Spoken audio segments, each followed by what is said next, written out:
Welcome back to Speed Sport Magazine. And now with the call, the 21st running of the Speed Sport Knoxville World Challenge, here are the announcers Johnny Gibson and David Mills.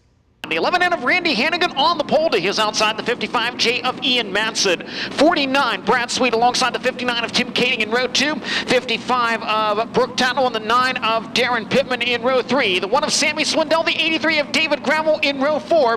Then it's the 51 of Paul McMahon alongside the 24 of Terry McCarl in row 5.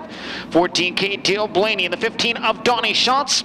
55X Trey Starks, the 0 of Bud Kading. 7S Jason Sides, 3G James McFadden. 4S Danny Smith, 83X Jason Myers, 4K Cody Kinzer, the 12 of Linton Jeffrey, 75 Glenn Saville, and the 4C of Tyler Courtney.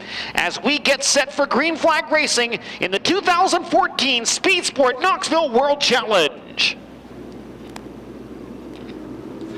Green flag drops this time. It looks a little better side by side, even to the flag stand. Madsen on the high groove, Hannigan on the low side. Brad Sweet tries to slide up just by Tim Kading, can't make it stick.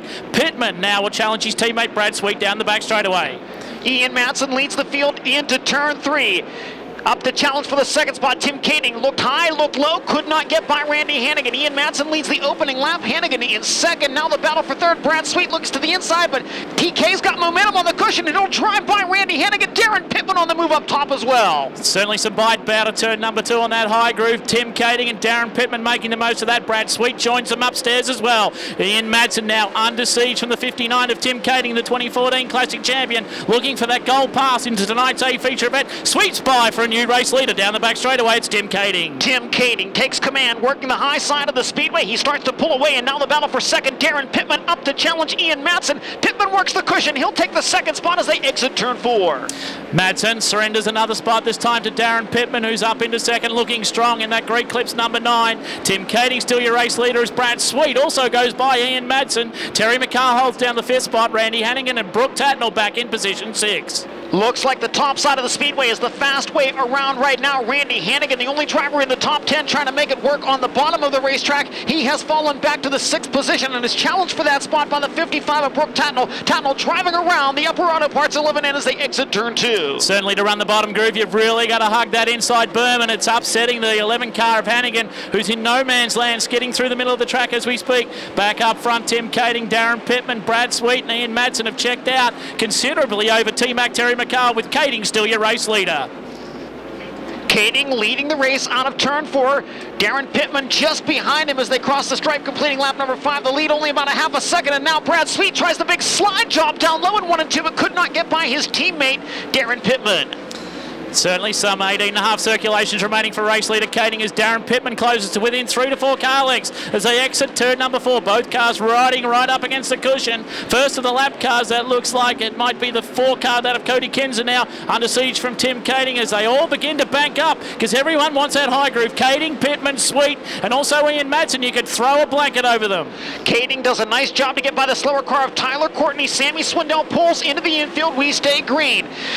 So the first car lap down, Tyler Courtney. Now Kading closing in on Danny Smith and Jason Sides. Sides on the bottom of the speedway down the backside. Oh, Pittman tapped the wall at the exit of turn 2. Certainly unsettled. Darren Pittman gathers up, gets the car back to speed. It looks like Jason Sides slowing as well on the low side of the racetrack. But your race leader, Tim Kading, now coming after Danny Smith to try and put him a lap down as well. Darren Pittman continues his chase for that golden ticket in the number 9 car. We've got rubber down on the racetrack in turn 1. Watch Ian Madsen. He's found it first. He's rocked to the inside now. The 49 of Brad Sweet. Sweet 4 wheels over the cushion. Maybe not as much in turns 3 and 4, but in turns 1 and 2, you can definitely see the drivers have come off of the cushion now, and the cars are sticking through the middle of the corner. That is for sure. A lot of teams now picking that up. Shot still up on the cushion out of turn number 2, but your race leader Kading with Pittman still for company as they come out of turn 4 to get 14 to go, this time by the flag stand. Ian Madsen up to challenge Brad Sweet for that 3rd spot. Now Pittman in the rubber to the inside of Tim Kading, side by side for the lead out of turn 2. Kading and Pittman still wheel to wheel into turn 3. Don't forget $10,000 to the winner and also that gold ticket in tonight's A-feature event should these two make it to the stripe. Kading opens up about a 10-car buffer once again, this time on Pittman. That challenge out of turn number 2. He couldn't make it happen. Sweet still riding in the 3rd spot. Ian Madsen in 4th. We are just past the halfway point as they cross the stripe. 13 laps down, 12 laps to go, and David Mills, now it may become a tire management game. We're still halfway to go in this race. That is for sure, with that rubber down so early on as Kading leaves from Pittman, Sweet, Ian Madsen in fourth, Terry McCall, Brooke Tatnell, Paul McMahon, Donnie Schatz, David Gravel, and Dale Blaney rounding out our top 10.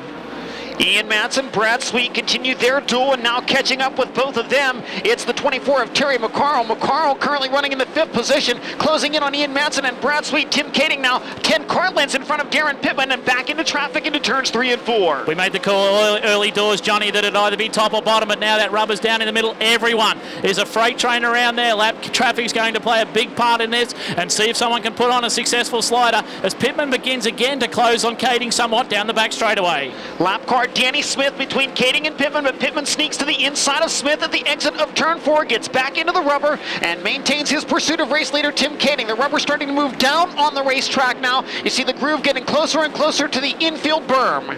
That is for sure. Have a look at Darren Pittman closing on Tim Kading and races for the lead. In 3 and 4 slides by Darren Pittman, your new race leader by the flags. This time to go with 8 to run. Darren Pittman in the Great Clips number 9 leads Tim Kading in the 59 car. At this point in time, Darren Pittman finds himself locked into that 25th starting spot. Pittman able to take advantage of the rubber moving down, actually a couple of grooves of rubber through turns 3 and 4, and he was able to sneak by the 59 of Tim Kading. And now Pittman works the traffic at the exit of turn 2. Danny Smith off the pace on the front stretch. We've got 7 laps to go and make it 6 to go as the leader crosses the stripe at the exit of turn 4. One driver certainly on the move's been Donnie Schatz, and that STP number 15. He's coming after Brooke Tatnell through turns 3 and 4 as we speak, certainly making some hay while the sun shines here at the Knoxville Raceway as Darren Pittman starts to stretch the legs of the Great Clips number 9. Oh, Tatnell's got a right rear tire going down. You can see the tread on that car. You can see the white from the cords on the inside of the tire. Watch as Tatnell comes out of turn number 4. There might be a problem with the right rear on that car. Certainly with Pittman with 4.5 to run as you get a look at those cars and the tyre wear as they go beneath us here in the front straightaway. Linton Jeffrey grinding to a stop in turn number 4, and this will throw a whole new scenario at us right here, Johnny Gibson, with that tyre wear coming into play, and you can see the guys dive to the bottom of the racetrack to try and cool those tyres. Brad Sweet for 1 down the front straightaway. We'll be right back with the finish of the Speed Sport Knoxville Challenge after this. Race fans, whether you love dirt, asphalt, 2 wheels, or 4, you need to be Speed Sport equipped with cool t-shirts, awesome caps, and great Speed Sport swag. You can get your limited edition merchandise now. Just go to nationalspeedsportnews.com, click on the store link, and start shopping. Throwback tees, shop racks, and everything you need to be ready for the races. That's nationalspeedsportnews.com. Click the store link.